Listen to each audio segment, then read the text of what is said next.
Hello, and welcome to the Bennington County Republican Panel Discussion. My name is Lawrence Zupan, former Republican U.S. Senate candidate in 2018.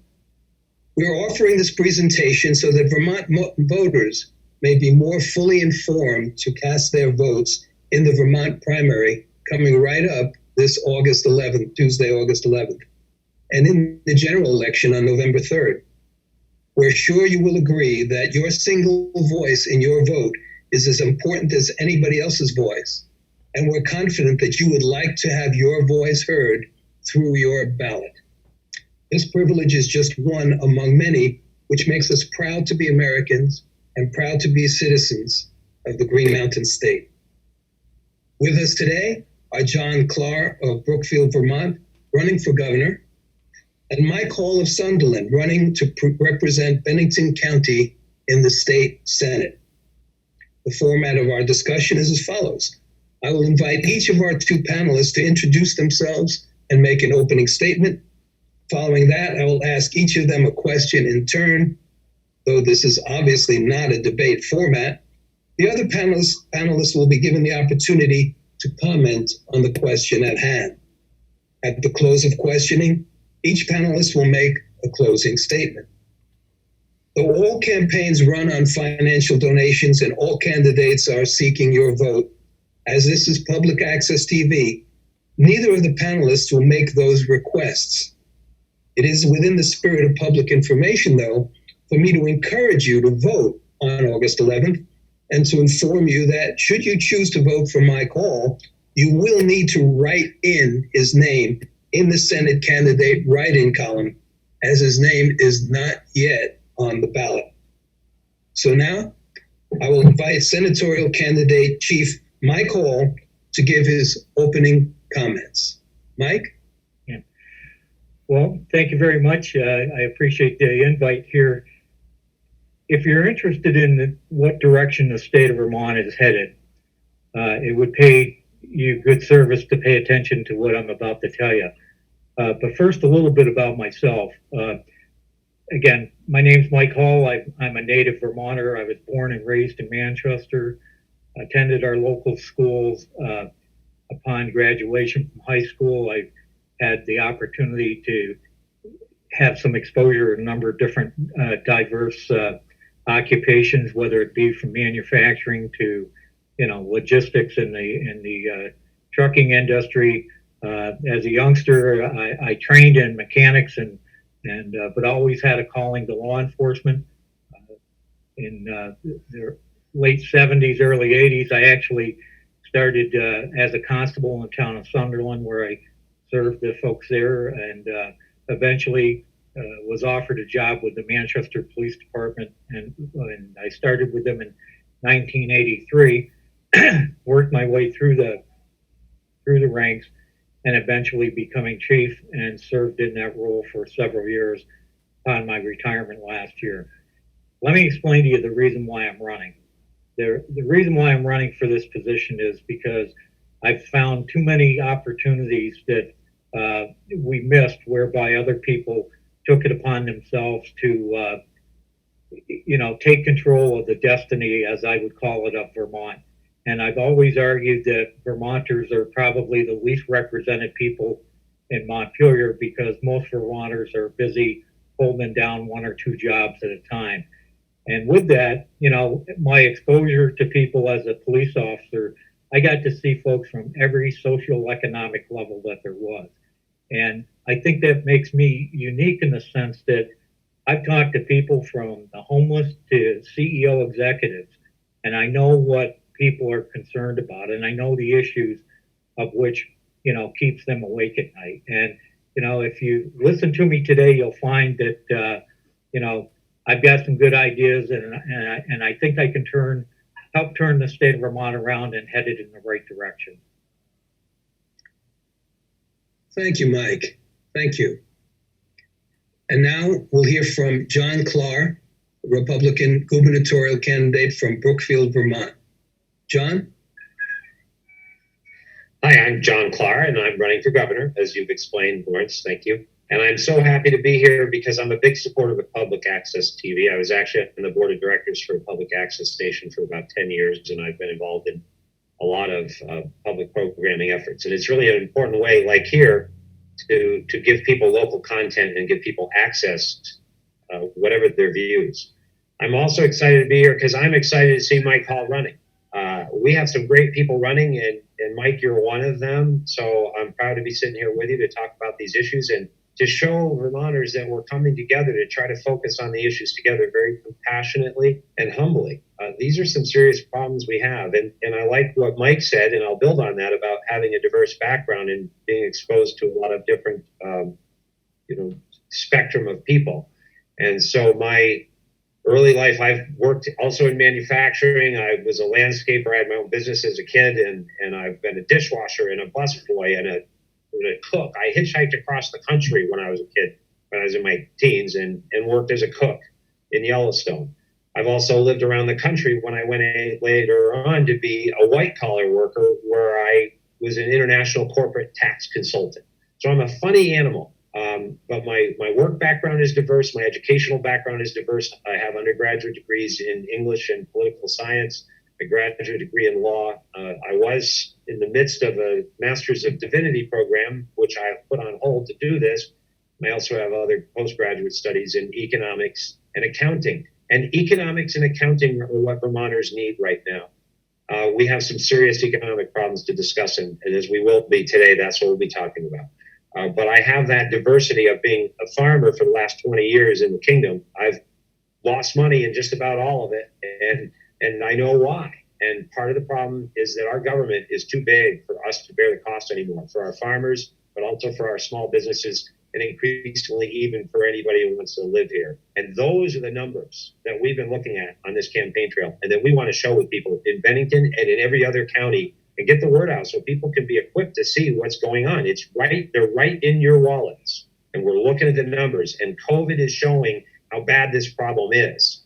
And it's a gift in the sense that if it gives us a wake-up call as Vermonters to take back our own coffers and our own freedoms and our own economic and political and social future, because we're being gentrified. We have been taken over by a huge bureaucracy. So I realize I'm getting into content there a little bit, but that's who I am. I ask people to look at the website, clar2020.com, and support people like Mike Hall and the other candidates who are all running on these issues of trying to fix the economy in particular. Thank you, Lawrence. Thank you, John. And now we'll begin the questioning segment of our discussion. And the first question is from Mike Hall. Mike, I know you've been a long-time observer of the effects of Act 250 on Vermont and its economy. Now, new revisions are also underway in Act 250. What are your thoughts about Act 250 and about the proposed revisions? Well, it's a tough place to start, where what I would start out with is, unlike most people, I've had the opportunity to see what Act 250 has done to the state since its creation. I was a young fella just starting out in the 70s and 80s when Act 250 first came around. And, quite frankly, I have a name that I call it, which is the kiss of death. I've seen Act 250 take Vermont from what used to be an affordable and an achievable place to live as a, everyday person and or a business person, and slowly turn that into, quite frankly, a mess. And when I say that is, I lay it out and I tell people, when Act 250 was first created, they sold this to us based upon the fact that we had a lot of entrepreneur people coming into Vermont from the cities and whatnot that had the vision and the forethought to see what Vermont was. And there was this scare tactic that these folks from the city are going to come up here, they're going to buy up all Vermont, and they're going to make it into New York City or a suburb in a short period of time.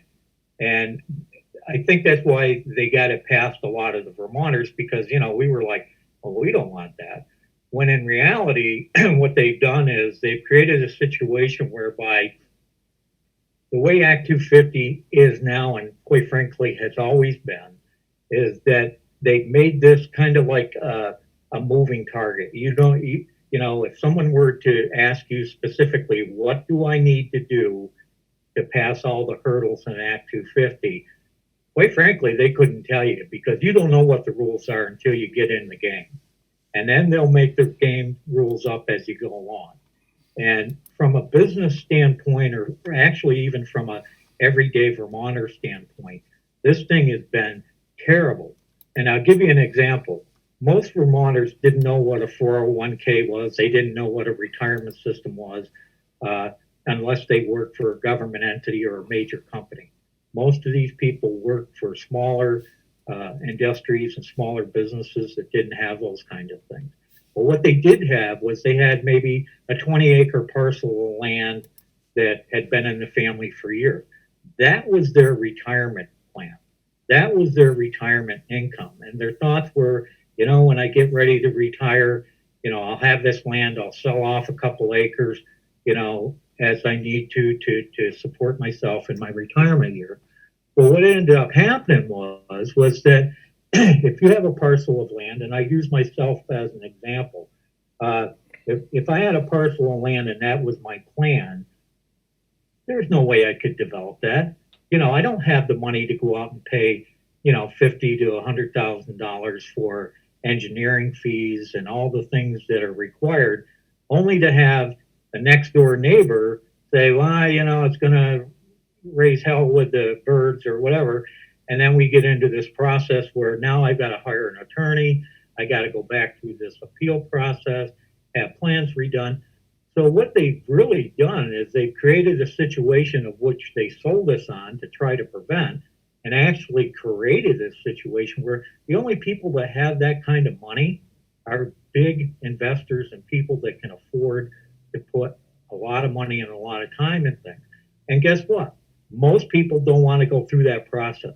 You know, if I've got to fight with you to spend my money in your store, I'm going to go someplace else. And that's quite frankly what they've done. And as a Vermonter, what I will tell you is that, you know, we need to stop handing off our decision-making process to people that have very specific interest in mind.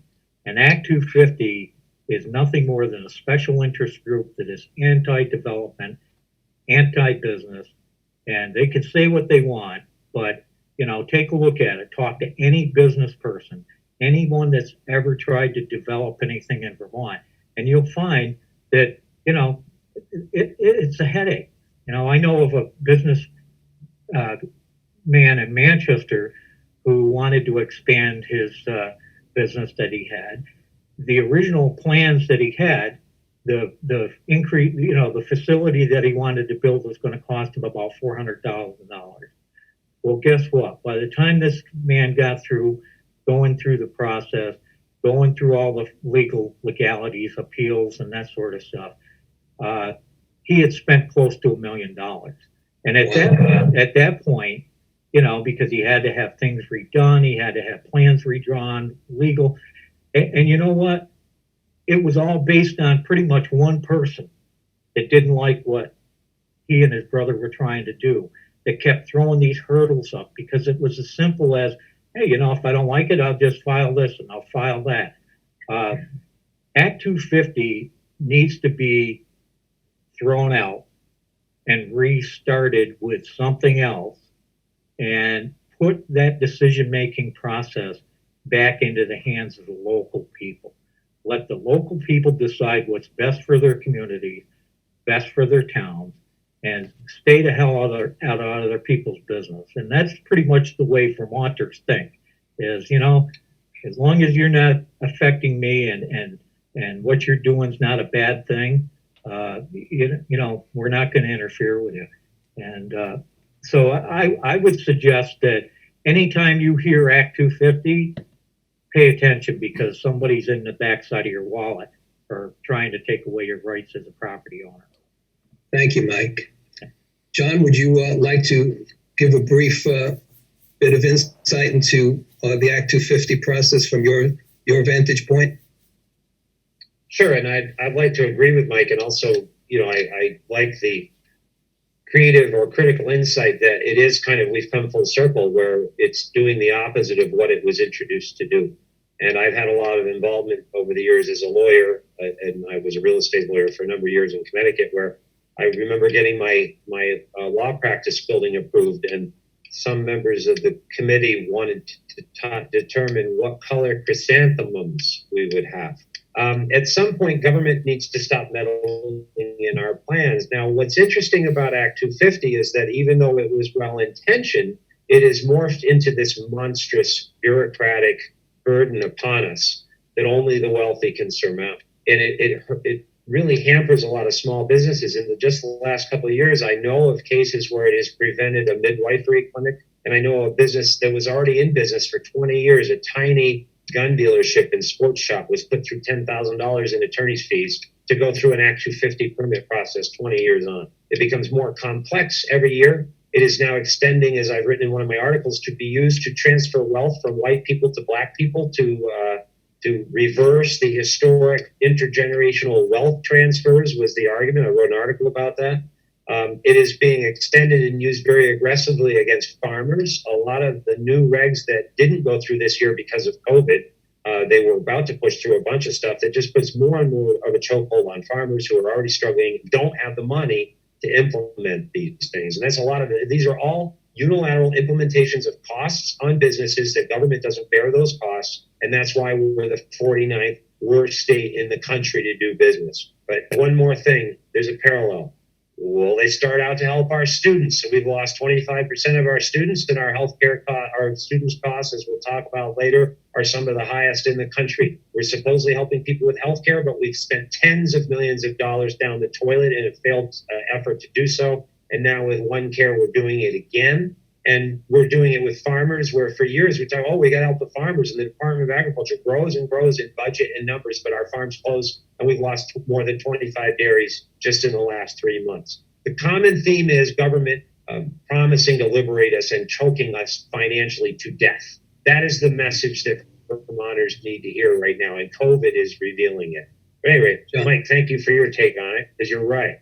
And that's why it's on our policy list to restrict, not eliminate, but restrict Act 250, pare it back to its original goals and purposes. So, John, perhaps not coincidentally, the comments that you made segue nicely into the next question, which is for you, which is that you have studied Vermont's economic situation, as you've already demonstrated, and you've already shared some of your thoughts about its present state. What proposals would you have to advance Vermont's economy from its present situation to a situation that serves all Vermonters more completely? Well, how about we wake up? How about we have COVID as an opportunity to learn instead of cower? And people should obviously see, it should be obvious, that this government, this legislature right now has not responded economically. Whatever people think of how they've done with masks and COVID, there is such a thing as an economy. And as I pointed out, Vermont's GDP dropped 6.1% in the first quarter alone. One of the biggest drops in the country. We're the smallest economy in the country. We have the second highest education costs in the country as a function of income, after only, I believe, Washington, D.C., so arguably that's not a state. We have the fourth highest healthcare costs. We have the fourth highest welfare benefits offered to people without a requirement that they get a job, and then we're not surprised when people don't go to work. We have a $459 million deficit, according to our government right now, because of COVID. And for the last 5 months, while they've tried to push through the Global Warming Solutions Act and all of their pre-planned agenda, have they done anything to address how they're going to pay that money? Nope. So Vermonters have a really clear look right now at just how out of touch they are in their disconnected world from what the rest of us are dealing with. And that's what we need to, this should be an alarm for Vermonters. Now, what I put out on our website back in April, but I've been working on it actually for years, is trying to implement some reversal of these regulations and taxes in a way that would stimulate growth, because then you can afford your government programs. Right now, we see more and more programs justified by poverty, the costs of which are put on taxpayers, pushing them into poverty. It's a vicious cycle. It's what I call a dragon eating its tail. And it's getting really obvious because over the last 8 years, in all but one, Vermonters lost income based on their median income once you accounted for inflation. But in all of those years, state workers and state salaries and state spending went up above inflation, which is showing us that we're losing net worth while the bureaucracy grows bigger and bigger. And then what does it have to do? Well, we have smaller amounts of pie because we're losing income. They're a bigger pie because they're taking it. Well, they need to raise tax rates. And right now, in the midst of this, Rebecca Holtman and Dave Zuckerman are saying, look, see how poor people are? This shows how much we have to increase government spending. We need free breakfast for everybody, Winburn says on the left. They have no concept of the limitations of mathematics, and we need to bring it to them. Now, in the economic plan that I've proposed, I'll tell you what it is. I'll tell you two things about what we're doing. First of all is the almost 30 candidates running with me, they have one thing in common. They've agreed to focus on three issues for Vermonters: the economy, our schools, and the opioids. And a big chunk of the economy problem is Act 250 and the pension crisis, which is $5 billion at least and climbing in the hole, putting Vermont in the red. But what I want people to see is that all three of those issues, those are all economic issues. We cannot sustain steadily escalating healthcare and school costs, so school being our number two issue in Act 46. We can't afford it. It's failing. And we were told we would have more local control and less expense, and just the opposite has happened. Enough is enough. And the left has no alternate plan. So if Vermonters want to deal with money and deal with fiscal restraint, then they need fiscal conservatism, and that's what we represent. And the third issue is the opioids. It's still part of the economic issue, because the worse the economy gets, the more families are broken, the more despair people have. It also increases domestic violence and suicide. And the liberal response is, oh, look, we have to take away your guns. We made you poor and desperate, and now you're killing yourself, so we're going to come help you. I mean, that's the full story. They're so disconnected from the economy they're destroying. So that I put out the 2020 Vermont Farming Manifesto. It's there in 14 full pages if people want to look at the whole thing, or there's a 2-page summary, or there's a video. And here's what I'm trying to show people. It's about farming, but not really. Farming is the backbone of our state. We have a huge growth industry, particularly in local reform movement and for young people, not in big dairy, but in a myriad of small farm enterprises. There are thousands of them. Our Department of Agriculture has largely written them off and not supporting them. But high taxes are stifling them, and the regulations are stifling them. So if you help the small farmers, you will help also against those regulations. You will help other small businesses. If you help small farmers, you help other businesses as well, because as farms decline, we lose the satellite businesses that thrived off of them, even including things like your restaurants. Farmers can't even afford to buy a breakfast anymore. But how about grain? How about equipment dealers? I've watched over the decades all of these ancillary businesses collapse and close when the farms close. If you bring the farms back, then other businesses come in. And tourism, our great big industry after state government, tourism depends on farming.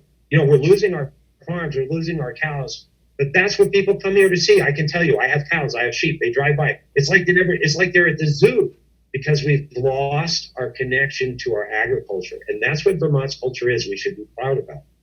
But what I've really done with our economic proposals, Lawrence, is we've wrapped the farming idea and the benefit of helping all businesses around the bigger idea of reducing the size of the government. How I propose to give tax credits to farmers and others and reduce and not send us deeper into debt is to offset an undue tax burden that's already on them. It's really not a stipend or subsidy for farmers. It's removing an unnatural impediment, which, Michael, you pointed out something, it's even bigger than that. Not only would I not invest in land as I would have in my childhood, because someday it's going to be difficult to develop because of Act 250, I can't even buy a raw piece of land to use for woodland or to develop just for a single house lot. Because if I keep that for 30 years, I'm going to have paid more in taxes than I'm going to ever earn in a capital gain on that sale. That is converted an asset to a liability. That's how bad the tax burden is. And for farmers who own hundreds of acres of land, whether or not they're in current use, the burden is too great, and they can't stay economically viable. And if you're a small farm, and many young people are starting small farms, they might only have 20 acres, and current use is 25 acres. So current use isn't benefiting them. The existing programs are being abused, and the existing programs are making it a bad investment to invest in agriculture. If we remove that, we help all businesses But then how do we pay for it? Well, we look at welfare fraud. Gosh, nobody wants to look at welfare fraud. We shorten the legislative session. We pare back One Care Vermont. We look for other areas of fraud in the government or waste or misspending, because I know they're there. And the more I've been on this campaign trail, the more I'm telling people and understanding that there is money to be saved in our agency of transportation, in our agency of corrections, in all of our agencies, because the government is showing how out of touch they are with the way the rest of us live. And if we don't stand up now, the problems will be worse. The economy will be worse. And nobody is even talking about it. We need to talk about it. And that's what we're doing, all of us. Mike, you're part of the conversation. We're having a conversation about, look, the math doesn't work. I ask people to look at the website at clar2020.com, click on the video, and I go through all of this in detail. And it makes so much sense. Once people see this, you can't go back, because you understand. I know you're well-intentioned to transfer wealth from rich people to poor people to help all the starving people, but you're actually starving them instead. And that's what Mike has pointed out with Act 250. And that's the common theme, that the mantra is, we're going to help you. But government has shown it's not doing very well. And when it can fund the pensions, then maybe it can solve all our other problems. It can't even fund the pensions. It's We'll come to the pensions in a moment, John. That alone is an economic difference. Sorry, So- thank you. That's my whole presentation.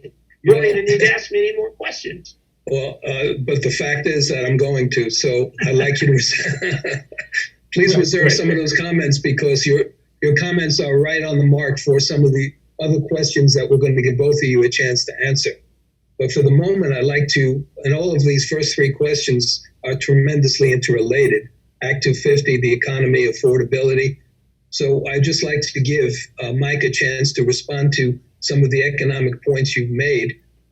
Mike, would you like to go ahead? Sure. Well, I think what John has done and is in the process of doing is unveiling the mask of what's really been a driving force here over the last 30 or 40 years. And, as someone that grew up here, most of my family still lives here, the majority of my relatives, whatnot. What I will tell you is this, is that you used to be able to affordably be able to survive in Vermont. And when I say that, you may not have had the greatest house, you didn't have the greatest car, but you could make ends meet. Certainly if you were a two-family income, you could do pretty well. And what's happened here is the way that the legislature has behaved, the way that the state has behaved, they've literally made us all poor. And when I say that is they've made us poor because of the policies and what they've done and their failure to be good business stewards of the people in Vermont. And when I say that, you look at John mentioned the state pension fund. How do you end up with that kind of a deficit if you're paying attention to who's driving the bus here? The other thing is that now we have all these other deficits. We have colleges that are closing. We have all of these things that are basically falling apart. Well, the reason why they're falling apart is because you got people at the helm that don't know what the hell they're doing. And they've run us into the ground. They've run us into the financial stuff that we're at. Let me tell you, I talked to a lot of folks, and, I said this a number of years ago. I said, if we took as good a care of our elderly in this state as we do the 19, 20-year-old who's roaming up and down Main Street, and between, his 2 or 3 girlfriends is spending every other day in court or at the probation office, we'd be a lot better off. The vast majority of Vermont people that I know, you will never see them at a food shelf. You will never see them with their hand out. Their pride will not allow them to do that. So you're missing a whole segment, okay? You're missing the people that really you should be paying attention to. And what I've seen is this state go from a place where you were happy to call it home to some place that you'd really like to be able to get out of. And if we don't turn that around, and I use myself as an example, as a retiree, I'm foolish to stay here. If I moved to Florida or moved to some other state, I wouldn't be paying income tax on my Social Security. I wouldn't be paying income tax on my pension benefit that I paid into, by the way, for over 20 years. All of these things that Vermont still continues to tax on people that, you're retired, you're retired. I spoke to a couple yesterday, friends of mine, they're both retired, they're in their 70s. Interesting enough, they can't get into any kind of affordable housing because they make $300 too much. They have, between their two pensions at the place they work, they get $300 a month. That puts them over the limit. They can't go into any affordable housing because they make $300 a month too much. Yet at the same time, after I get through with that conversation, I go over street to pick up some necessities. I see people that I know don't work. They haven't worked. They're living in subsidized housing, which, I hope we can have a chance to talk about that in this segment, because I think that's something that, needs to be addressed. And you ask yourself, how did you get there? Well, you got there because what happened is the way our legislature is structured, they made it so that the average working class Vermont person cannot serve in the legislature. When people ask me things about Vermont, I ask them first thing, hey, let me ask you, your boss going to give you 3-4 months to go off up there and play legislator? Well, no, and I can't afford it. Well, guess what? The people that you have up there are either trust fund or independently wealthy, or like in my case, retired. And that's why I'm running, is I decided, to either put up or shut up.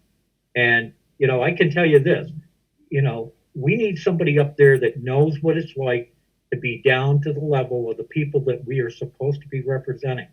And, when you're up there and, you have these pie in the sky things, you're driving a $60,000 Lexus and, you think that everybody ought to drive an electric vehicle. Well, look, I'll tell you what, talk to somebody like Mike Hall that spent hours underneath a car in sub-zero weather changing a starter that he got used from a junkyard because he couldn't afford to buy a new one. That's the people that you're talking about in Vermont that really need the help. It's the working class people. And, it angers me when I see folks like my friends that I talked to yesterday, good people who have worked hard all their lives, that, they're not in court every other week. They paid their taxes. They support America. They do what's right for the state of Vermont. And you tell them that they don't qualify, yet at the same time, you will import somebody from Massachusetts, New Hampshire, or some other state to fill a void in some affordable housing project that you got, because those things are profit driven, regardless of what they say. And, it's time to put some sanity back into what we're doing here. And I hope to be able to do that. So, Mike, you've definitely talked about the very subject that I was going to raise next, which was your view on affordability. And you've already talked about the problem. Do you have some additional thoughts about what the legislature could do with your guidance to raise the level of affordability for Vermonters, to change this tide that you've talked about of disadvantaging hardworking people? What suggestions would you put forward to turn this around? Well, what I would put forward is this, is that, over the last number of years, we put a tremendous amount of money into what people will call affordable housing, which is AKA rental units that are owned by a nonprofit or some other entity that uses federal and state money to build them and then uses federal and state money by way of welfare to support them. What I propose is that we take and stop spending money on those things. And the reason why I say that is because I think we're at a point where, there's always going to be a need for those kind of places. What we need in this state right now is affordable home ownership. What we need is a program where an entity is created that goes out and builds houses, sells these houses to individuals with either no money down or low money down, and give them a 40-year mortgage. Most people refinance their mortgage once or twice anyway, and get these people into homes where they actually have home ownership. They're going to be paying taxes. They're going to be contributing to the community, and more importantly, they're going to earn them. Now, I know a lot of good people that live in affordable housing. And they're there not by choice. They're there because they cannot get out. And when I say that is, what happens is, as affordable housing goes, it's based upon your income. So if you're the kind of person that would go out and say, hey, I'm going to pick up a second job to go to work, at the corner store down here. So you go out and you increase your income by a few $100s a month. Next thing you know, your rent goes up. So, these folks are caught in a catch-22. And we've got to get away from being in the rental business because it's destroying that business in and of itself. I know people that own, numerous apartments and stuff. They try very, very diligently to keep them up and modernized and all that. And what's happening is that they're competing against the government. How do you compete against someone that has a rental unit that they want $1,000 a month or $1,200 a month for, which, by the way, they have to get because their property taxes on the place are $6,000 a year? How do you compete against that when you can go into an affordable housing project that costs, as the ones down here in Shasbury do, $330,000 a piece? These things are costing. Are you going to go pay somebody $1,200 a month to live in a two-bedroom house, or are you going to live in a $330,000 condominium with all the appliances and stuff paid for? And the state's going to charge you $650 because they're, contributing in whatever. And out of that $650, it comes out of some other benefit that you're getting from the state. So, I know a lot of people say that I beat up on the welfare folks and all that sort of stuff. That's not true at all. As a Vermonter, I'll tell you, you're down and out. We take care of our own. We'll take care of you. But I'm sick of the gravy train coming out of my checkbook every week, as well as everyone else, and nothing being done about it. John talked a little bit about the welfare fraud. There is nobody in Vermont investigating that. I would challenge the state of Vermont. When is the last time you did a face-to-face audit with the people that are drawing those benefits?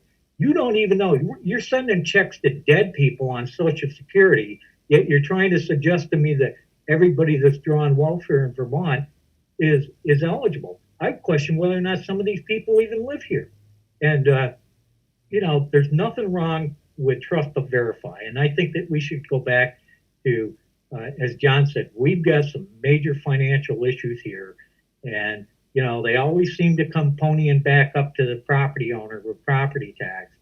And if they're not doing that, they're adding a subcharge onto your cable bill, your light bill, your cell phone bill. That's the other thing people don't realize. Take a look at that. Look at all these hidden taxes and surcharges that are funding some of these backdoor initiatives. And we'll talk a little bit about that if we ever get into discussing some of the changes with the global warming climate. Thank you. Thanks, Mike. Turning to the next question, John. Many ordinary Vermonters going about their lives may not be aware of the state's pension crisis that you alluded to a moment ago. It perhaps seems a bit abstract compared to the average Vermonter's everyday needs and concerns.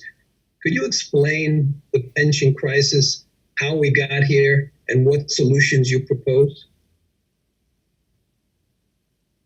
Well, if I did a good job explaining it, then people should be extremely alarmed. And I would like to tie it in a little bit with what Mike was saying. Mike, if I question welfare fraud, people say I'm anti-welfare and that I'm attacking the welfare people, like you were saying. And then I'm not attacking them, I'm defending them. People then resent people on welfare because of the fraud of others. The same is true in many other circumstances. And so when we look at the pensions, when I want to deal with the pensions, a lot of people are afraid to talk about the pensions because then immediately are accused of attacking the teachers or the state workers who are receiving those benefits. And what I'd like to suggest in a similar parallel is, in fact, if those people have been promised benefits by our legislature and our government, and that money has not been funded, then those are actually the people I'm trying to protect, okay? Kind of like in welfare. If you have too much welfare fraud, it ends up creating resentment in the system. And in the end, the people who suffer are going to be the welfare recipients that do need it, and some do. And I support that. On a matter of principle, and as a conservative and a person raised around teachers and who has invested a lot of my life getting educated by professors and teachers, I believe that they should be paid. And even whatever I might think personally, when you promise people benefits and they, particularly if they're taking those benefits in exchange for lower pay than they might receive elsewhere, then you have a duty to pay that to them. And what's happened is the government has left us in the breach to hold the bag, the taxpayers and the teachers. And that's why the taxpayers and teachers should sit down to find solutions. So I will tell you the degree of the problem, and then I will tell you our proposal to solve it. I'll try to summarize it. The degree of the problem is that the government pre-COVID, is this okay? Yes. Am I going on? No. The government pre-COVID said that the pension number was about $4.5 billion. Now, our teachers, left wing or right wing, I don't care, just like left wing or right wing, opioids don't care and will kill your children and our children and parents, whatever our political background. The teachers, predominantly being left wing, they're not going to get paid if we don't get somebody in there to fix this problem. It was $4.5 billion in the red, but that number was calculated using a bunch of accounting frauds, which you, Lawrence, know with your background. They predicted that all invested income or all investments for the fund, existing investments, would earn 7.25% to as high as 8.25% a year for the next 30 years. That's what they projected. That's their estimate in order to calculate that $4.5 billion. And meanwhile, they understated projected expected healthcare costs, which we know are growing as much as 15% a year. So they've understated benefits and they've overstated earnings. And every time that 7.25% drops 1% in earning over 30 years, that adds $600 million to the $4.5 billion in what you would have to set aside to meet existing obligations, not the ones that are going to be inflated by more people being hired and more benefits being promised and salaries getting increased every year, whether or not we earn any money at all. And COVID has revealed how bad this is. Now, this pension, if you start earning 0% on the next 30 years on your investments, or you just lost 5 or 10 or 20%, we don't even know the accounting, all of a sudden that number gets to be about $8-9 billion very, very quickly. Just basic math, just getting rid of the fantasy fraud. Vermont has one of the worst pension systems in the country. Thank you very much. Now we have to clean it up. And it's our job and we want to do it. And we're saying how we're going to do it. And by the way, those pensions single-handedly pushed Vermont into the only state last year to get a credit downgrade in the country. You have a credit downgrade, then you have to pay higher interest rates to service your what? Debt. And this legislature couldn't borrow $8 billion, so they just promised it in benefits instead and left us and our kids to pay it off. That's what is visible. This is what I call whack-a-mole. Every Vermonter should get a hammer and whack this mole. Every Vermonter should stand up and say, why did Mr. Johnson say in the middle of the session that they weren't going to fund the pension any additionally this year? They were too busy. They didn't have time. Then COVID hit. We have time now. Now we're going to talk about it. And they'll say to me, what are the solutions? What solutions, John? How are you going to fix it? So, John, how do you fix it? Yeah, fix it. So how are you going to fix it? Let's get some outside accountants to actually tell us what the figure is, for the biggest liability that put our state in the red. We are negative net worth because of those pensions alone, that alone. 2, we sit down with the teachers and state workers and we come up with alternate plans and methods. There are a lot of them that we can use with them at the table to reduce future expenses and control costs and make it what's called sustainable, okay? And 3, this is the shocker, refund it like we promised we would. We can't do it all in 1 year. It's billions of dollars, but we get on a schedule and we promise these workers and we promise that this is our plan. That would be the level of integrity and action that voters want from people in 2020 in Vermont and nationally. Absolutely. Thank you. Yeah. Thank you. Mike, I'm going to, because we're having such a great discussion and we're covering so many points so robustly, I'm just going to move on from the pension subject now to your next question in the interest of covering all the topics we'd like to cover. Yeah. So, Mike, the Vermont Global Warming Solutions Act proposes to limit further our use of anything which generates carbon and have these particular mandates to achieve carbon reduction designed by a group of 22 people who will not be elected to anything but will be appointees. What is your view on this proposed legislation, the effects it would have, and what, if anything, would you suggest instead? Okay, sure. If I can, could I just make one statement about what John had talked about regarding the state pension issue? I want to make it very clear that from my perspective and my position as a political candidate is that we live up to the obligations, as John said, and the commitments that we've made to these folks. Now, going forward, if some adjustments have to be made for new hires or what have you, then that's another discussion. But, I don't want people to think that we're talking about adjusting their pensions or anything like that, because that is not what, I'm looking for. And I think John would agree with that. So, don't worry. You're entitled to what you've been promised. I'm not there to even suggest that they do anything other than live up to their obligation. So on to the question of the Global Warming Solutions Act. Couple of things. The one thing that I've noticed that takes place in the legislature that the average Vermont resident is unaware of is that, the legislature found out a number of years ago that if you take a hot topic and you put it before the voters, you're going to get some pushback, good, bad, or indifferent. And if there's something that you want to accomplish, but you really want to sidestep and circumvent the voters, the best way to do it is create a committee and then design that committee and authorize it by way of your law to create rules. And that's basically what this Global Warming Solution Act is.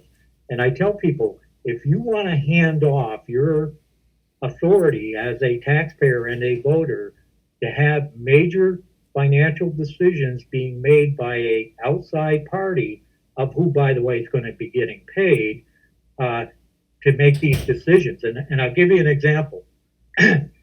This is the same thing that they're trying to do with this Global Solutions Act of Vermont that they did with the Efficiency Vermont program.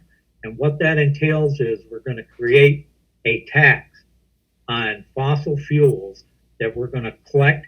We're going to put it into a kitty. We're going to hand it off to a special select group of individuals who are going to decide how we're going to spend that tax dollar. And the dangerous part of that, and I'll give you a good example because Vermonters can relate to this. Efficiency Vermont, when you pay your light bill and you do some of the things, you pay a fee every month into Efficiency Vermont. Efficiency Vermont takes that money. They've got their own little group. They decide what they're going to spend on that. Now, I'll give you an example of something that happened to me most recently. My refrigerator crapped out on a weekend, so I got to have one, right? I mean, what are you going to do? So I go on Efficiency Vermont because I want to be a good steward of the community and buy something that's going to be efficient. And quite frankly, I wanted to see if there's a rebate there. So I go on, and sure enough, there's a rebate for a General Electric or whatever. I just get stuff out of it. I don't pay any attention to what the make is. So anyway, I go to the local Lowe's and a Home Depot. I can't even remember where I bought it and get it. Had a $250 rebate. So when I get home, I decide, okay, I got to see what I got to do to get the $250 rebate. I know it's on there. I go to file the claim, and guess what? The claim is only valid on rental units. You can only get the rebate if this refrigerator is going into a rental unit. Now, I ask anybody watching this program today, what difference does it make if your goal is to reduce energy costs, make the demand on electricity less? What difference does it make whether it goes into a rental house or my house, right? So I'm thinking, well, there's got to be some room for movement on this. So I called them. I said, hey, this is going in my house. How come I can't? I can't do that. And, if we were to check and find out that it went into a residential thing, we'd come after you for the money. This is the kind of thing I'm talking about. You're going to have people deciding where that money goes, and it's not going to be across the board even for you. And, you're going to find with this Global Solution Warming Act, the way this thing is written and the way that they've left so many loopholes in there. I recently saw a flyer where it said, well, if this gets passed, they're going to take away your ATVs and your snowmobile. Does the law say that? No, it doesn't. Can the law do that if it's passed? Absolutely, because you've allowed these people to set whatever limits they have to make whatever goals they set achievable. And the scary part of this is, Lawrence, is that we're dealing with people up there that don't have a sense of reality. And a good example of that is our new compost recycling thing. If you talk to anybody, a real Vermonter that knows anything about anything, you put table scraps and food and stuff out in the woods, you're going to have varmints and critters unless you've got a real sophisticated system. So, but they don't care. they just go ahead and ramrod this stuff through because they know that the voters aren't aware of what's going on behind the scene. In reality, this is a very, very deceitful, dishonest process that they're trying to push through here.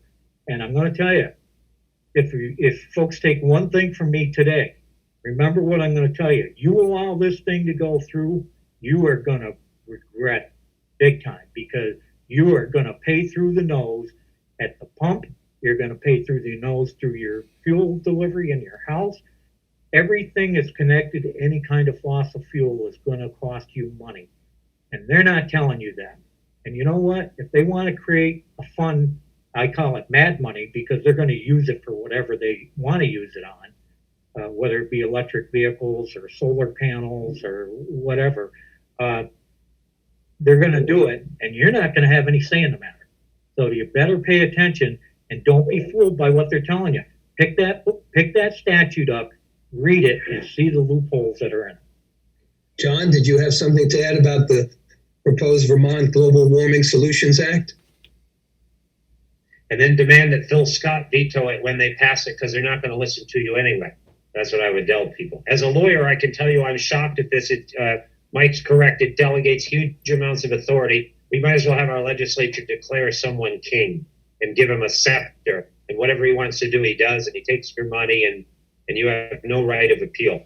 Particularly, I would emphasize that in addition to what Mike's pointed out, the Global Warming Solutions Act actually creates causes of action in out-of-state nonprofit entities against our government to enforce compliance with these arbitrary and absurd expectations, but creates and recognizes no right of action in Vermont citizens who might be hurt financially by these same provisions. It is completely imbalanced, and it's a boondoggle, and it's a fraud. But once again, it's whack-a-mole, because it's an opportunity for us to show citizens just how far off the reservation they've gone, because like Mike says, they're totally out of touch.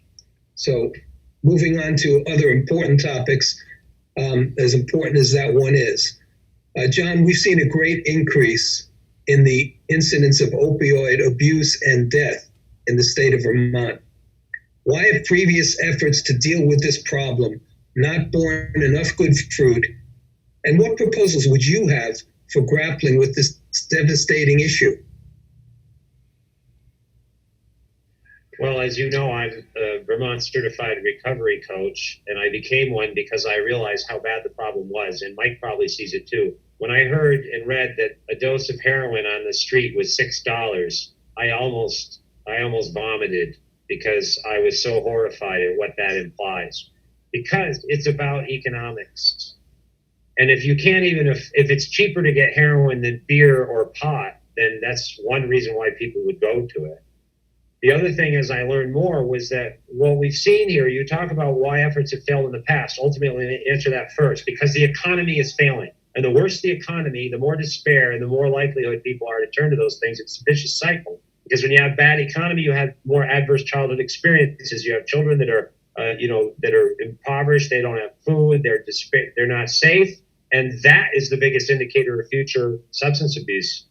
Is those adverse childhood experiences. So it's directly linked to the economy.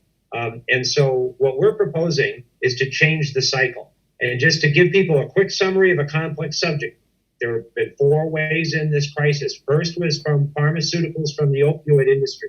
OxyContin, totally misrepresented fraudulently what it was. Said it wasn't as addictive as other drugs. Mass produced it and distributed it. We shut it down. The Mexican cartels got in fast, and they grew heroin, and it's now where 90% of the world's heroin is coming from our southern border, and it's more potent than ever before. It's called Mexican white. That was the second wave when we shifted to street drugs. But then the third wave was when fentanyl came, and they found something even more potent. And believe it or not, people on the street hunt the stuff down because they get more high off. That's the third wave. So the government solution was the fourth wave. What is the fourth wave? Back to the pharmaceutical industry to rescue us by putting our people on Suboxone, methadone at public expense, including in our prisons forever, because their medical literature says they'll never get off. So our number one plan that we're proposing is to help support people in recovery to get off, because we're really not anywhere near as much as we can. I talk to people all the time. Most who do quit Suboxone or synthetic opioids done so on their own. And they're often in the front lines of helping others. I'm not stigmatizing people who are on medically assisted treatment, but if we are on a one-way ticket to put people on pharmaceuticals at public expense and not get them off, that's right out of Huxley, and it makes no sense to me, and it's another example of a government failure. And prison is an opportunity to help people get off drugs, not on them. And every time we get somebody off Suboxone, we make money back that we don't spend. So it pays for itself. And the other thing that we can do is expand support services for parents and families. And for years now, I've been plugging a plan I came up with called Ag Recovery, where we put people in recovery on farms where they work and change their circumstances and learn stuff and contribute to food supply and destigmatize. I've got an article out there about it. I'd love to do that as a pilot program because I know it will work. I know it will work, and it will be cheaper, and it will be long-term, and it will address so many other problems at once. Thank you. It's a complex subject, but that's what we've done on the website. Mike, as a former police chief, I'm sure you have some critical and unique insight into the opioid problem. Would you like to share about it? Sure. Well, first off, thank you very much, John, for stepping up and being a coach to these folks, because the one thing that I found as being a police officer that the vast majority of these folks need more than anything is they need to have somebody kind of looking over their shoulder constantly and keeping them up on their feet when they're at their weakest. And I agree with John. The solution to this is not treating a drug with another drug. I know a number of people who have gone from being a heroin addict to, being on Suboxone, and they've been on it for, quite some time. But make no mistake, they're still on some sort of drug. Now, whether or not the effects of that's outside of, my realm of my knowledge, but it certainly doesn't make sense that they should be on it indefinitely. I think we need to be looking at total recovery. Part of the problem I think that we had with the opioid epidemic here in Vermont was we were pretty slow getting off the ground with this. We were probably 2 or 3 years into the program before, the state and other people started looking at this saying, we got a problem here. And I can remember it started out as, the pill poppers. And then, it slowly evolved from the guys that were using the Oxycontin and the Percocets and all those things, slowly transitioned over into, heroin. And then we had a heck of a heroin issue. And now it's switched over to fentanyl because it's cheaper and it has a much greater effect. But nonetheless, I talked to folks that, had to get up at 5 o'clock in the morning, drive their kid from Dorset, Vermont over to Brattleboro to get, treatment, and then drive back and try to run their business for the day and then turn around and do the exact same thing tomorrow. Or you had addicts that were driving over to get it under the influence of drugs, driving over and driving back under the influence of drugs. Fact is, I think there was an accident and a lawsuit that resulted in that. So I think we were slow getting off the ground with a robust plan, if that's what you call it. And what I tell people is what I found about this situation was that this drug doesn't discriminate color, race, creed, and more importantly, financial. I saw it range from people that didn't have 2 sticks to rub together to people that were very wealthy that, ended up doctor shopping and getting arrested. And, it's a very, very bad thing. And I hope somewhere down the road with all this money that's coming in that, from the pharmaceutical lawsuits and stuff, I hope some of that money gets directed in the right places. And what those would be, I'm not really at a point where I could say what they are, but I hope it goes to the right places, and not just to the attorneys and the folks that are settling these lawsuits. Because, I talked to a couple from Massachusetts. They moved their daughter to Vermont from out of the Boston area, thinking they were going to get her away from the opiate trade.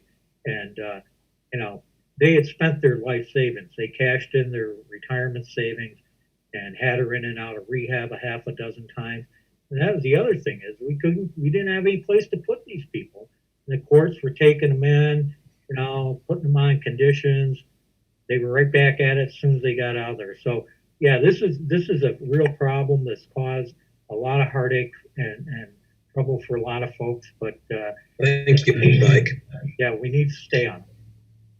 Thank you.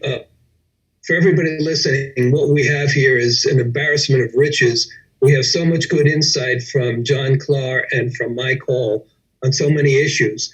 But now I'm going to have to ask them, so that we could cover all of the important issues we have, to limit our answers to 2 or 3 minutes each, so that we can get through all the important topics. So the next one is from Mike. Mike, what is your view of how the pandemic and actions taken here have affected the people of Bennington County and the state of Vermont?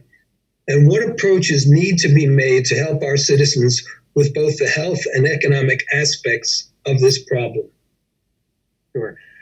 Well, certainly, the pandemic has presented a situation that, I've never seen in my lifetime up until this.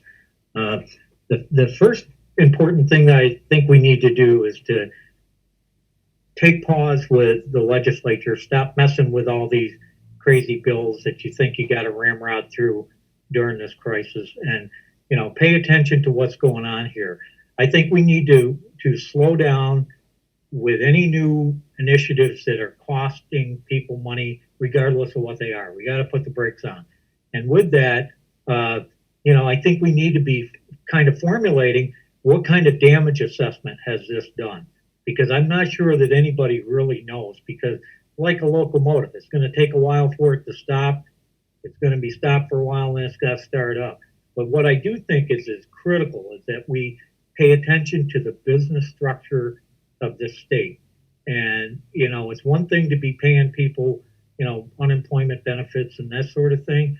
But I think we need to be very, very cautious and aware and keep our pulse on the business community, because I think there's a lot of folks out there that may not survive this on the other end. Thank you.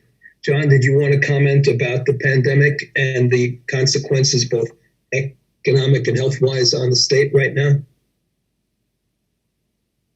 Well, I'll try to be brief and comply with my host's kind request. I could speak at length about the lack of constitutionality of many of the things that have been or are being implemented, and the lack of enforceability. It's become kind of a farce. We know that people coming here from out of state are not self-quarantining for 2 weeks, and yet we're now going to try to implement an even grander scheme of masks, however well-intentioned. It just creates resentment, confusion, and breakdown of the rule of law. But the question contains the other aspect, which is the economy. This government and this governor have put blinders on to look at COVID only. They go, COVID, COVID, COVID, COVID.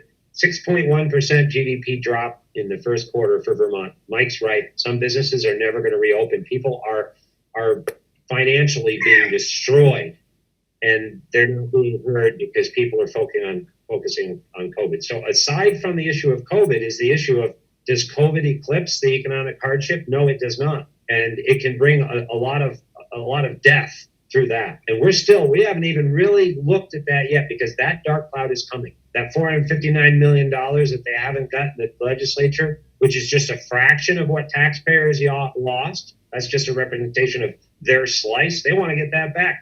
There are billions of dollars being lost, and there's no plan to fix it unless it's ours.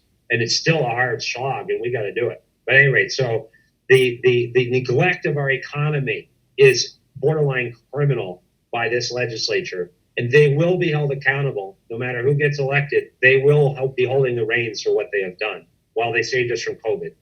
They've destroyed our economy. Thank you.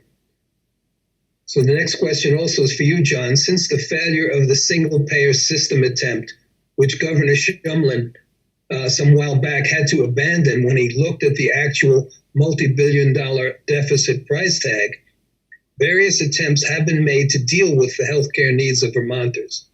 What are the failures, and what are the successes, if any, and what would you propose? I'm a farmer, and if I had somebody 3 times that I hired to bale my hay, come to my house and leave it all in the field and get rained on, or unbaled or in a pile and not one bale got in the barn, I wouldn't hire that person to come bale my hay anymore. And when it comes to our healthcare system, it really is looking like that. You mentioned the Shumlin administration. I believe it was $60 or $80 million was spent somewhere on a completely failed computer system.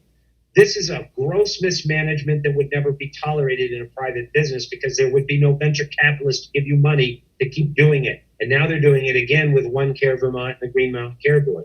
Green Mountain Care Board, they make from $108,000 to $153,000 each as salaries plus benefits to sit there and tell us how they're going to use our money to institute preventive care. But I talk to the patients and I talk to the doctors. Tens of the dollars, once again, are being spent on a program that when Vermont Digger was criticizing this year, they said, well, it'll take 5 years to know whether or not it'll work.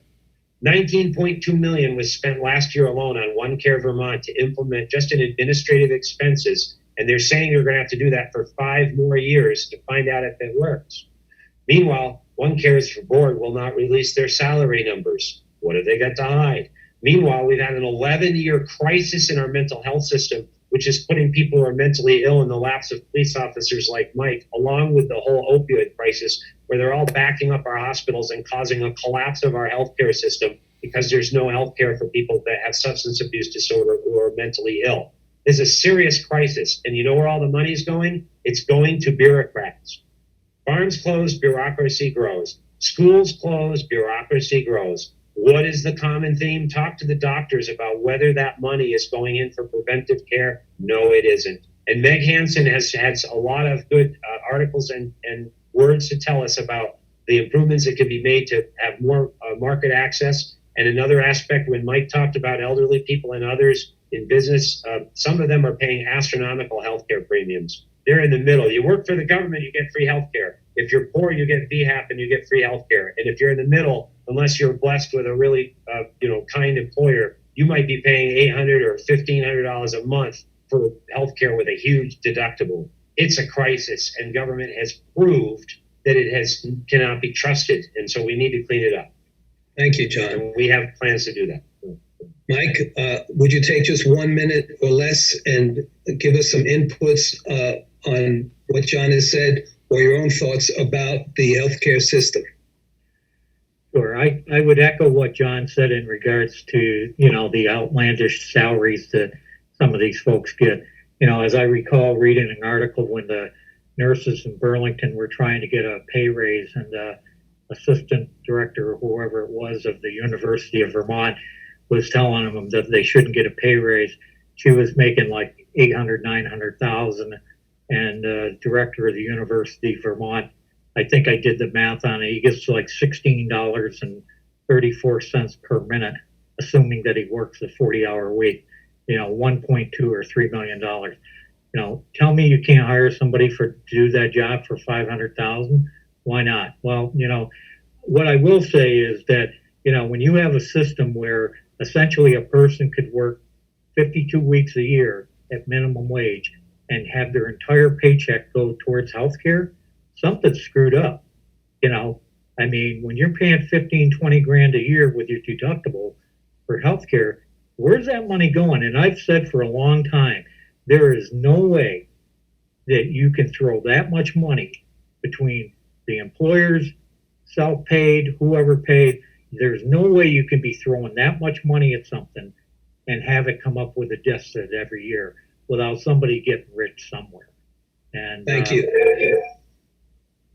So the next question, Mike. You served as the Manchester Chief of Police for many years, and I'm sure that you had a host of varied experiences, many of which could occupy us listeners for many, many minutes or hours. But what would you say was the most important thing that you learned from that experience as Manchester Chief of Police? Well, I think the thing that I learned most from my experience in law enforcement is number one is to listen to people. And, one of the things that I told people and I tell people in law enforcement is almost every situation that you go into, whether it be an automobile accident or a domestic assault or burglary or whatever. Almost always, it never ends up what you think it was going to be in the beginning. It's always got some little twist to it that changes the dynamics of it. And, one of the things that, I tell people, when you're a hammer, everything looks like a nail. And you have to be careful about getting that mindset. And, that's what I did. I would go into these things and, you could almost feel that one way or the other, but, be careful. Listen to both sides. Listen to people in general. And more importantly, listen to the people that know. A lot of times I would say to people, that worked with me over the years, well, what do you think? And one time, one of them said to me, he said, why are you always asking me why I think? I said, well, I'll tell you why. It's because sometimes you change my mind. Sometimes you have a better idea than I do.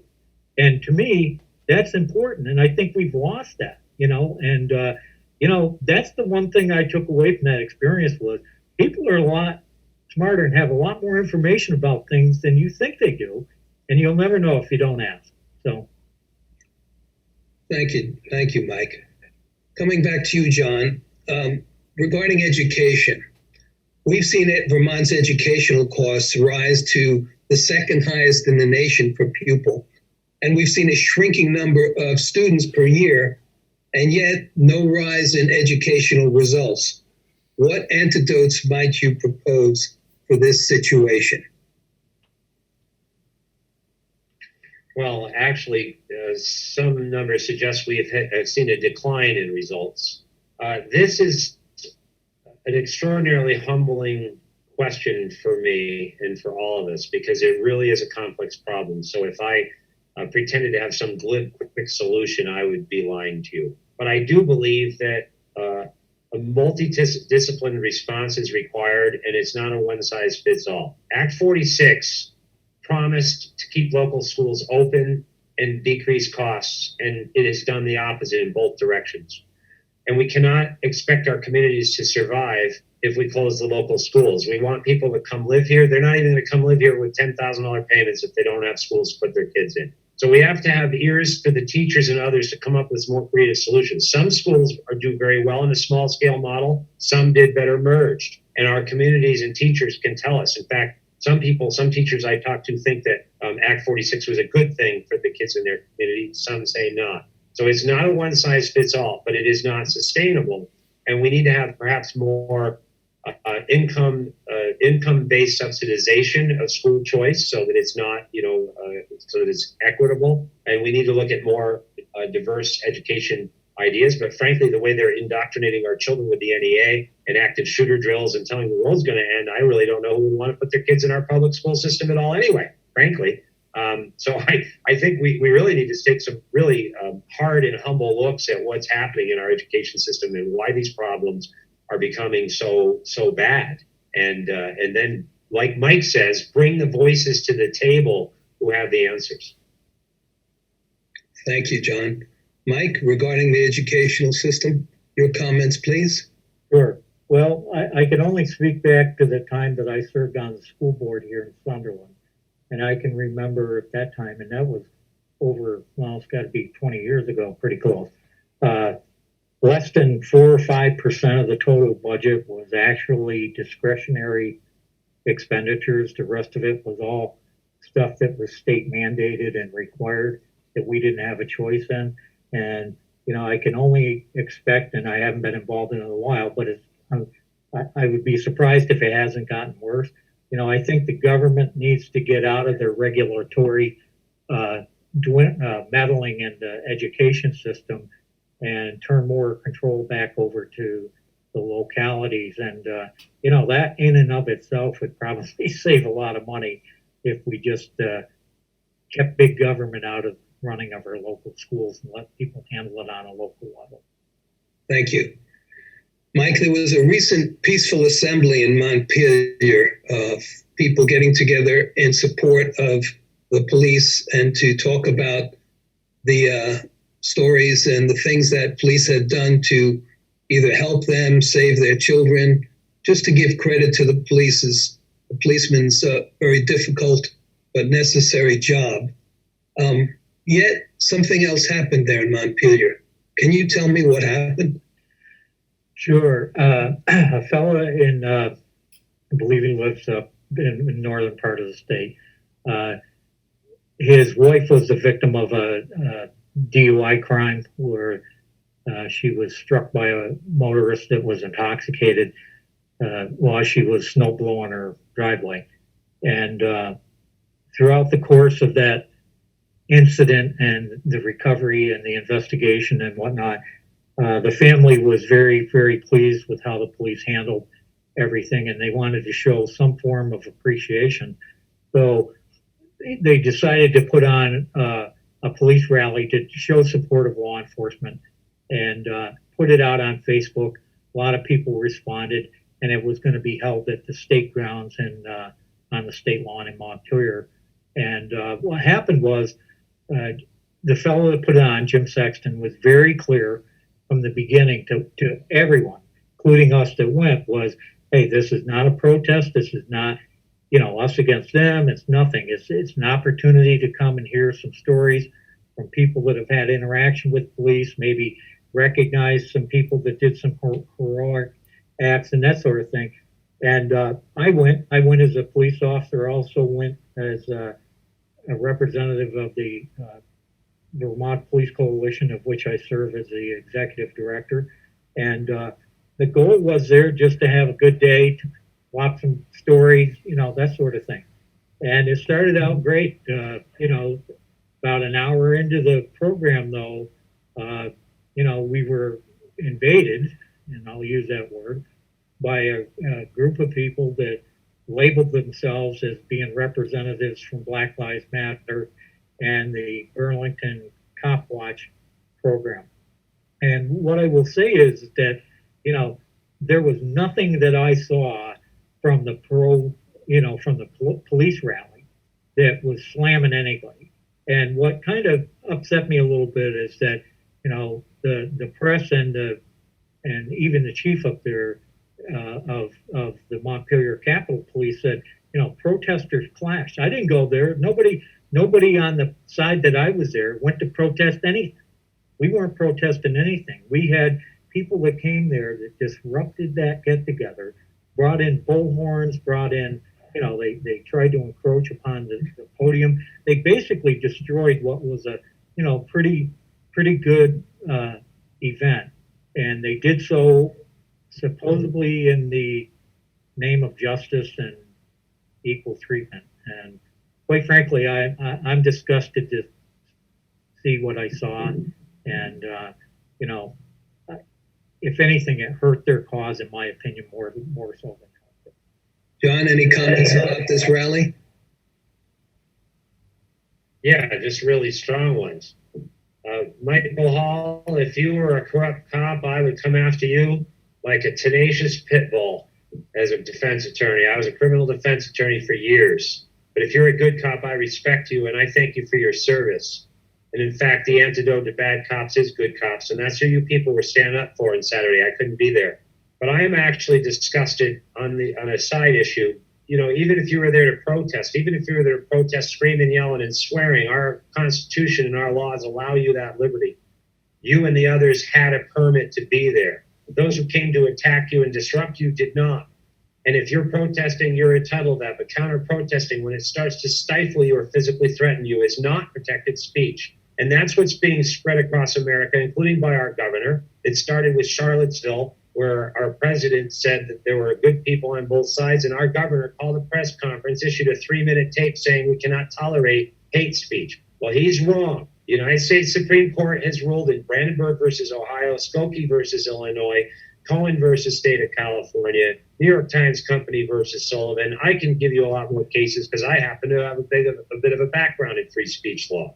These people have the right to speak, even if it upsets you. And when government does not protect the right of people to have free speech, the government is becoming complicit in the stifling of that speech. And this governor, who was so upset against our president over Charlottesville, said nothing when repeatedly our state and our universities were embarrassed by protests that denied professors the opportunity to speak at Middlebury twice. One was physically assaulted. Did our governor say anything? Did our legislature say anything? No. when Dave Zuckerman was at a parade last year and young people stopped the parade, leaving cows in the sun, by the way. I defend cows. Did anybody stop them? No. For about 20 minutes, they treated them like children and children. Oh, well, please get up. I wonder if those protesters were right-wing if they would have done that. They shut down the State House when the governor was speaking at a State of the Union address, State of the State address. They've shut down our groves. This is not free speech. And when I am governor, I will not tolerate this. And if Black Lives Matter wants to have a protest on the Senate at the State House lawn, they have that right.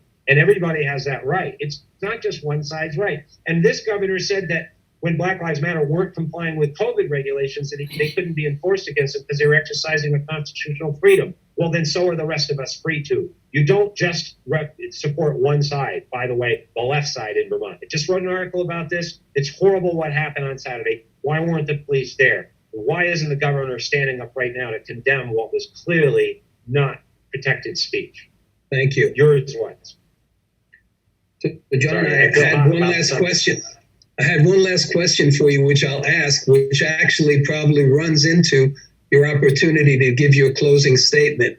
So allow me to ask the question and suggest that you use it as a segue into your closing statement, which I think you'll be able to do. And that is that you've had many different jobs in your long career. You've been an attorney, a farmer, a pastor, an opioid recovery coach. What role would you say these experiences have played to qualify you to be chief executive of the state of Vermont? And please use this opportunity for your closing statement. Thank you. Thank you, Mr. Supan, for your work putting this together. I hope that people have seen it in this interview and will see it in the materials, that it's a multidisciplined, multi-experienced lifetime that I have been deliberately experienced in a lot of different ways. I've also climbed Mount Washington in January by myself when it was 70 below zero. I like to go learn and do new things. And what Mike said earlier is true. When you're a lawyer, especially if you're a litigator, it's almost never what it looks like at first. And, people here, and so having those experiences, realizing that truth is stranger than fiction, understanding farming, and then bringing that together with finance and bringing that together with having, run a business, having worked as a grunt. I'm a good grunt. I was a foundation worker for a summer. Anybody knows what that is? That'll make you, that's a good work ethic. So I've got work ethic, proven. I've got the integrity of it. I've handled tens of millions of dollars of other people's money without stealing any of their money. And I have been selfless in what I've done with, our orphanage effort in Uganda and elsewhere.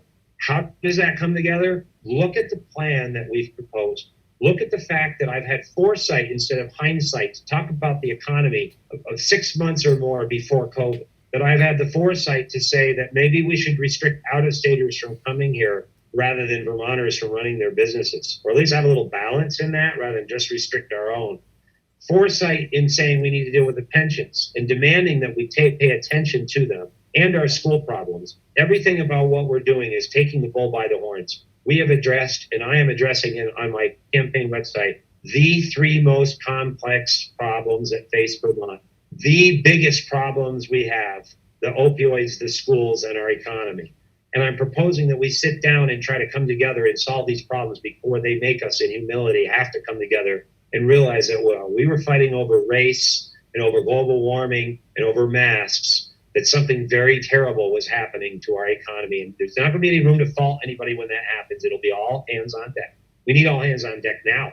I ask people to look at how I bring all my life's experiences and also my educational diversity of economics, finance, accounting, and all the other things that I've worked on to try to come together and create and forge a plan that has three big issues that everybody cares about. It doesn't care what your party is, but by the way, the conservatives are the ones who have the answers. The conservatives are the ones who have fiscal conservatism, and that shouldn't be a bad name. We're defining ourselves now, and this is how we define ourselves.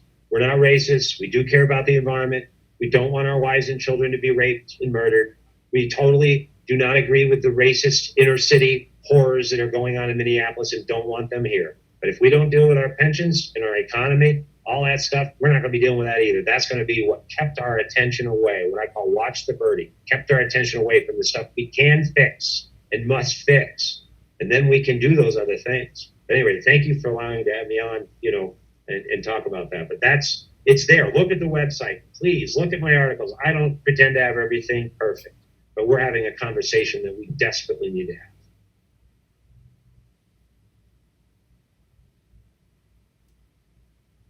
Thank you, John.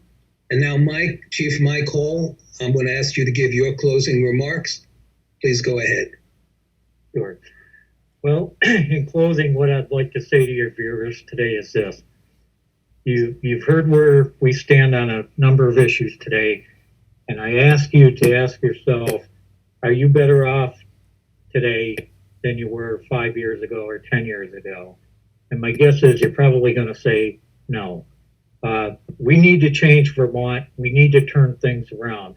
And what I can tell you is based on my experience of seeing how some of you folks deal with the issues that you have, seeing how it's affected how you live, how you go about your daily lives.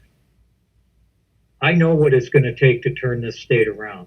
I know what needs to be done to bring Vermont back to an affordable place to live, a place where you've got an extra $30, $40 in your wallet every week, where you're going to be able to take, the family out for an ice cream or something to eat. So, what I will say to the folks that know me, you know who I am, you know where I stand, you know that I'm a law and order person, but you also know that I'm compassionate and I'm considerate, and that I will listen to your concerns.